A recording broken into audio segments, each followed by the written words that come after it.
Good day, everyone. This is Bruce Connors from BlueKey, and this is our fourth quarter outlook. And the title of today's webinar is Halloween Horror. With the horrific performance we've had so far in the month of October, it's pretty much good enough to scare anybody, all investors. So let's get right to it and talk about what's been going on in the markets. So here we have a weekly chart of the S&P 500. This dates back to 2009, all the way on the left. And you could see off here on the right how we've had a pretty dramatic fall in just the last few weeks. However, if you take a really long-term view, the market, as everyone knows, has been way up since the bottom here in March of 2009. So far, year to date, and this should be 2017, 12/29/2017, through 10/29/2018, Monday, we're just down 1.21% for the year. And since the peak on September 20th, right about here, we're down about 9.88%. We actually did fall into correction territory, which is generally defined as a drop of 10% or more. When you count the lows from last week, we actually exceeded the 10% mark. So we're really in the midst of quite a sell-off, and the question is, is this going to continue, or are we going to rally from here and get back to new highs? Through September 30th, everything looked really good. Here you have the year-to-date numbers for the U.S., and all the different style boxes were way up, led by the growth side again. You look at sectors, and the top-performing sectors were consumer discretionary and technology, and then healthcare, and then you had losses with materials, oil services, and consumer staples down over here. International, it's been a losing year pretty much all year. International stocks hit their peak around January 26th, and they've been down since. The emerging markets down 9%, and frontier markets down 12%. Fixed income, it's been a negative year also for the most part. Currency, emerging markets in local currency down about 11%, and then you look at the long bond, the 20-year, due to high raising interest rates, down 6%. So the question is there a recession around the corner? That's what people are worried about, because usually when there's a recession, there's big market sell-offs in the range of 30% or more. Let's look at the leading economic index from the Conference Board. And you'll see the leading economic index, and that's here in the blue line, continues to increase. And the coincident index, which is the red line, is also increasing. So usually when the LEI starts falling and the gap between the blue line and the red line start converging, that might be a signal that a recession is on the way. And you see that in past eras here around 2001 and 2008, 2009. You see the blue line declining while the red line is still going up. But right now the LEI and the CEI are kind of moving together. So it doesn't appear, based at least so far on the leading economic index, that there's a recession in the immediate future. Taking a look at the Treasury spread, the 10-year bond minus the 3-month bill rate, when that inverts, when it gets to less than zero, often that's a signal that a recession is somewhere down the road, and we're not at that point yet. The New York Fed computes the chances of a recession in the next 12 months based on this Treasury spread, and they have it now at 14%. And here are past readings when we've done these webinars, and you'll see the 14.5% is the highest period, and this should be September 2019. But it's still less than this red line here, which I put in there as kind of like the 25% mark. And you'll see normally when it gets north of 25%, there's a recession at some point in the near future. But so far, we're not there yet. 4-week moving average of initial claims for unemployment. The job market continues to perform amazingly, and you'll see that there's no turn. This has not turned up. We continue to be at lows for unemployment claims that date back to the 1970s. Weekly hours worked, and again, this also looks good. Looking at lightweight vehicle sales. Again, this is something that usually turns down a little bit before a recession, and here it has turned down. This might be an indicator, maybe the first indicator that something is not right, and it hasn't turned down dramatically yet, but it's turned down a little bit, although the last reading looks like it was up a little bit. This is a look at the Institute for Supply Management's Manufacturing Purchasing Managers Index. A reading over 50 is considered expansionary, and a reading under 50 is considered contractionary. And you can see the last reading was 59.8, which was for September. So these numbers have been very high, and normally they start trending down before a recession hits. Here is a look at the estimated GDP for the third quarter, and this is from the Atlanta Fed's GDP model. It came in at 3.8%, and actually we got the first reading from the Commerce Department a few days ago, and Q3 growth was estimated at 3.5%, which is a solid reading. Now, last quarter was 4.2%, but 3.5, if you look at recent quarters, is pretty much above all of them except for Q3 of 2016. But economists are expecting growth to decline from here. They're not projecting negative growth, but they're projecting growth to drop into the 2% or so range going forward as the stimulus from the tax effects begins to wear off. This now is the Purchasing Managers Index globally, and this has been falling for the last few months. Still above 50, but the trend has definitely been down. And here's a look at the composite of leading indicators from the Organization for Economic Cooperation, the OECD.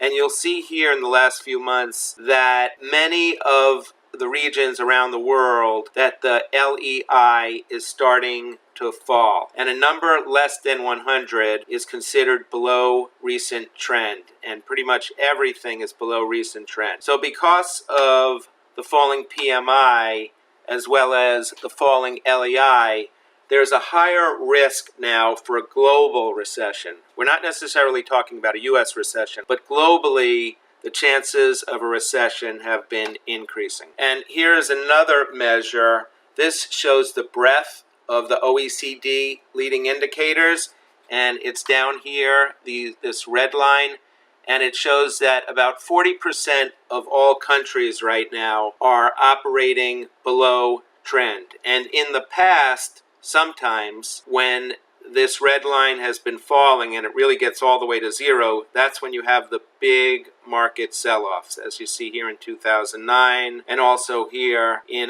2001, 2002. You see the breadth drop all the way almost to zero, and that's when you get these big sell-offs. Now, there have been other times when the breadth has dropped, but the market continues going up because we don't get that huge recession where it drops all the way to zero.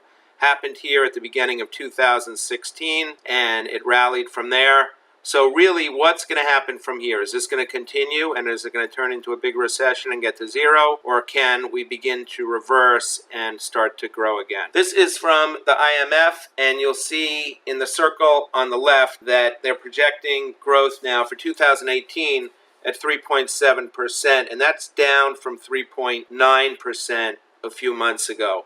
Notice here in the U.S., they're looking at growth in the 2s, and pretty much everywhere around the world, they're still projecting positive growth. You'll see in emerging markets, that's where the bigger numbers are for the most growth. And one of the main reasons that forecasts have been coming down is because of this whole issue with the trade wars and the tariffs. That hurts global growth and is going to hurt economies around the world if politicians can't come to a solution. Here's a look at sell-offs of greater than 5% since 2005, and you'll see that it's not that uncommon for there to be sell-offs. So far this year, we've had 2 sell-offs right about in the 10% range. The first one from January to April was 10.16%. Right now we're also at about that 10% mark. But there were several years even after 2009, where we had sell-offs greater than 5%, 2010 we had 3, 2011 we had 5. Investors are worried that the Fed's going to be too aggressive in increasing interest rates, and you see over here on the right, this is what the Fed is projecting for interest rate increases. And the worry is if the economy is beginning to slow, not necessarily decline, but slow, and the Fed continues to increase interest rates in the face of a slowing economy, well, that might push the economy into a recession. So that's one of the so-called items that are getting blamed for this market sell-off. Here is a look at the 10-year Treasury yield, and this chart dates back to 1963. You'll see how since the summer of 2016, interest rates have really begun to shoot up, and here they kind of broke through that resistance point, going a little bit higher than 3%. Right now they're at 3.09%. So it's been a pretty big move for interest rates, and as interest rates go higher, that presents competition for equities for each investing dollar. This is a look at forward PE ratios, and over here on the left, you'll see that PE ratios have really come down. So for large stocks, they're only at 15.1, which is pretty low. It's the lowest it's been since we've been keeping this chart. But on the other hand, the 10-year yield has gone up from 2.3% to 3.1%. And we've explained this in past webinars that there's an inverse relationship. So as interest rates increase, PE ratios are going to begin to come down. And that's really what's happened over the past few weeks. But right now at 15 times earnings, the PE ratio does not look really overvalued if these earnings come in as projected in the future. And of course, that's a big if. We'll have to see if that happens. This goes back to 2004, and here you have the current price of the S&P 500. That's as of October 29th. Here is the PE ratio based on this price. And here's the forward PE. So on this chart, it's about, at 15 or so. And you compare this PE, the forward PE, to past eras, and it's a pretty good value when you look at it. And here, let's look at 2004, 2005, 2006. The 10-year yield was much higher. It was in the 4s, and the PE ratios were higher back then than they are now. So you can make an argument that looking at the price to earnings ratio, current as well as going forward, and again, if earnings can come in as projected, the forward-looking values are really not that bad here. This chart looks at the Moody's BAA bond yield minus the S&P 500 trailing gap earnings yield. And so you'll see the spread right now is only 0.2. Now, a few weeks ago, it was up at 0.7. That was on the high on September 19th, 2018. You don't see that reflected in the chart because here we're just looking at annual data points as well as the most recent data point, which was October 29th. So you don't see it on the chart, but it was up to 0.7, dropped down to 0.2. So what this is telling us that you could buy a corporate bond and basically get the same as an S&P 500 index earnings yield. So you're kind of getting, with the S&P 500, you're getting the dividend, you're getting the growth. With the bond, you're just getting your return of principal plus interest. So this chart would argue that stocks are not overvalued here. In fact, they're a good value here based on this historical measure. Now this chart tells a little bit of a different story. This is the 10-year Treasury yield minus the Dow Jones total market dividend yield. And here you'll see that because the 10-year Treasury yield has gone up, here it's about 3.1%, minus the dividend yield of about 1.8%, you have a spread of 1.3%, which is much higher than it's been in recent years. So what we're showing here is that as this spread increases, it might be attracting investors who were in equities before, and now they're saying, well, I can get 1.8% owning the entire stock market, or I can get over 3% owning a 10-year bond. Let me just own the 10-year bond. This is the Morningstar median fair value. So of all the companies that Morningstar rates, they're looking at the median stock here, and you'll see today it's valued at 0.93. So fair value would be 1.00. Anything less than 1.00 means the median stock is undervalued based on Morningstar's calculus, and at 0.93, it's starting to become a pretty decent value. Now, those numbers got a lot lower here in 2011 and of course way back in 2008, 2009. But it's not that often recently that this number has been less than 1.00, and right now it is with this most recent sell-off. Here's a look at the value line appreciation potential, and right now it's at 55%. So value line's projecting a holding period return of about 55%, and that is up from 40% when we looked at it back on July 20th at our last webinar. So as the market has sold off, your expected return has been going up. So where is 55% based on historical numbers? It's about in the 33rd percentile. So that means 2/3 of the time, value line has projected a better return historically, but still the 55% number is better than the 40% it was back in July or the 45% in April. And look where it was on January 26, 2018, when we were at the first high for the year. The appreciation potential was only 20%. So this number has gone up a lot. So here are some reasons why the market might go down. The biggest issue is the trade war / tariffs. These were self-inflicted wounds that were put on the U.S. economy, and they offset some of the benefits of some of the good things that Trump did for the economy earlier on. And the tariffs is supposed to ramp up to 25% in a few weeks from 10%, and that can only hurt the U.S. economy. So hopefully Trump can get us back onto a path of open markets when he meets with the leader of China in a few days, and we can take that off the table. But for now, this continues to be a big threat to the U.S. economy.